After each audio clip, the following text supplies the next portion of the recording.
What's up? Making this video about this KP Mini 150 head tube.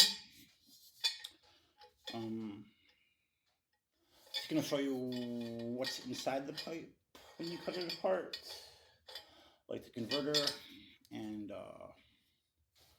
there's actually another tube inside of the pipe. You know, there's this tube, and then there's another inner tube in it. And that's the reason I cut the pipe apart. I put the Amazon exhaust on when I cut this pipe at the converter. I found that there's another inner pipe in here, and somebody was nice enough on the KP Mini page to tell me that you lose like 8 miles per hour. I'm not sure if that's true or not. I've heard 2, I've heard 8, I've heard whatever, who cares. But it's definitely some kind of restriction in there. I'll just show you real quick what I did, and then what's inside the pipe, so we don't waste too much time. Because I wanted to get this pipe out of there. And this is why I wanted to get this pipe out of here. This section right here is that section of the pipe. You can kind of see, or I cut it right here. And then this section right here was the section that was right here. The 2 bends of the pipe. Now if you look at this pipe, the inner pipe, it's pinched. You know, the actual outer pipe, when they bend it, doesn't have any pinch points in it. But this one, the pipe on the inside definitely does. And I could see that causing problems if you want to go fast. But right here at the V, I don't know if you can see that, there you go. You know, it's roughly about 1/2 inch from, you know, here to there where that V is right there.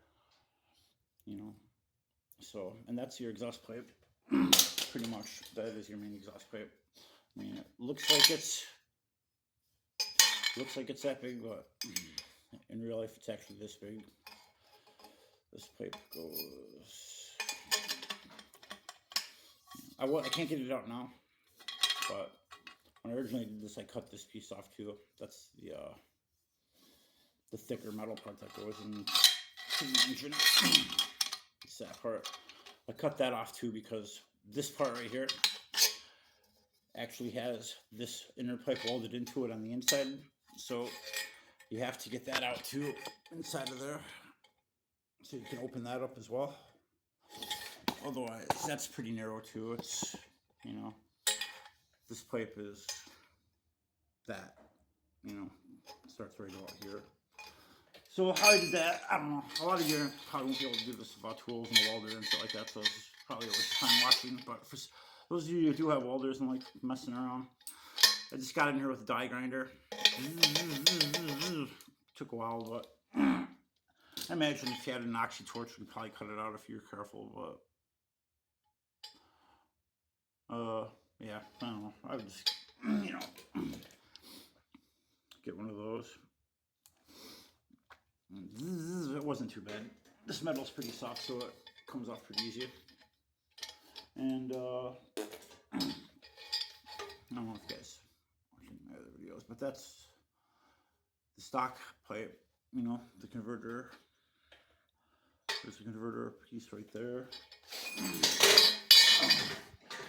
don't have this piece anymore, but that part right there is the rest of the more of the converter. That's just another piece of pipe that was actually inside the pipe that I welded.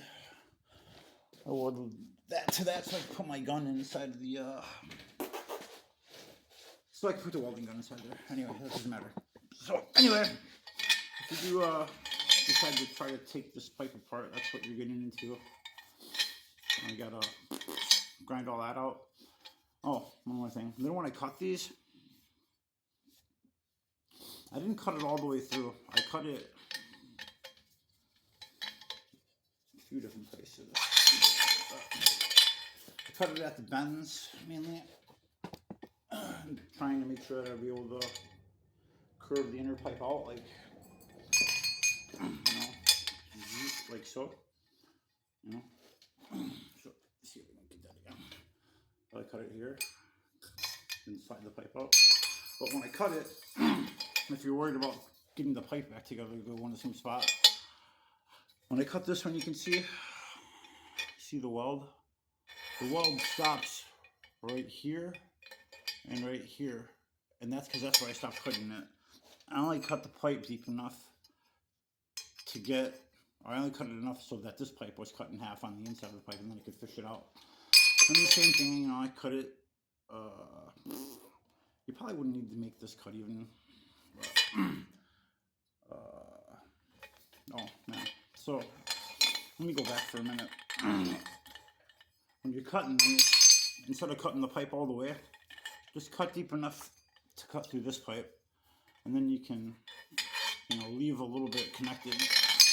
Then you can take the pipe and actually split the pipe, you know, bend this part down, and then you can fish that tube out to the other side, then, you know, bend it back together and hit it with the welder. And you can probably do that for the whole thing.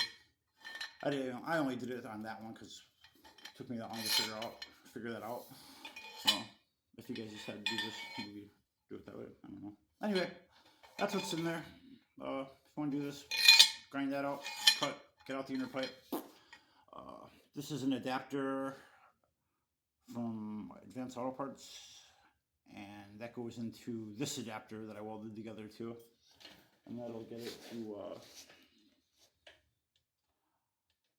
to the point where you need it to connect to the slip-on. I don't know where my piece is at, but there's like a coupler that goes from the pipe end to that, and put the springs on, and spring it all together, and you'll be done.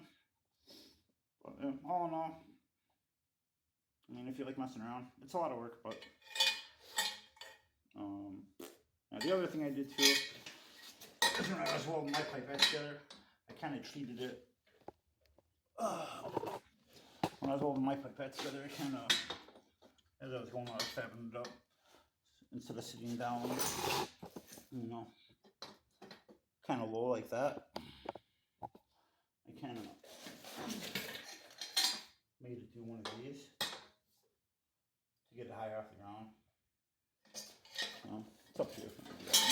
Anyway, that's it. Hopefully this helps somebody or gives you some kind of info on what you're getting into or what's in the pipe and why they suck. Now you know.